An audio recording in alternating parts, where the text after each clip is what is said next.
Pontīgais čempions ir apakaļ uz šito. Pamērīšu. 125 bija pēdējais. Baigi, priecīgs, ja vēl tāpēc. Protams, ka mazāk. Puskilogramu tikai dabūjis klāt. No konkurences jau viņš ir nos. 124. -1 centimetriši pa 2 nedēļu. Zolīts rādīties. Šito aparātu bišķi jau kačāja, bet nebija tā, ka patstāvīgā slodzē lika. Vairāk jau tāds kardio tur dzīvojās, bračku. Bet es domāju, ka tā viss būs čiki puhki. Pagājušais bija 3,8. Mēr kā gribu 40. Viņš staigā, viņš vienu brīvdienu piedzenās, vienu viņš atzenās. 40 nakal. Plus 2 centimetri. Spēks un daila. Viduklis. To, ko mēs ceturdaļfinālā vinējām. Leituvietis. Pirms 2 nedēļām bija 124. Nē, nu, savai aizstāvībai kaut nedaudz gribētu sacīt, ka šitā maika ir tāda bišķiņ biezāka.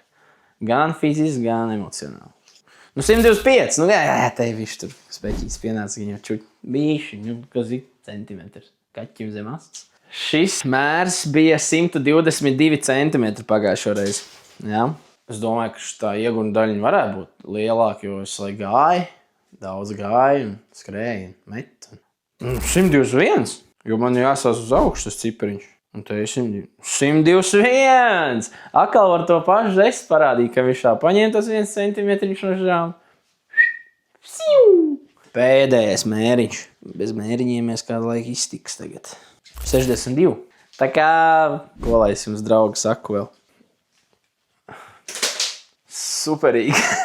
Jebkurā gadījumā.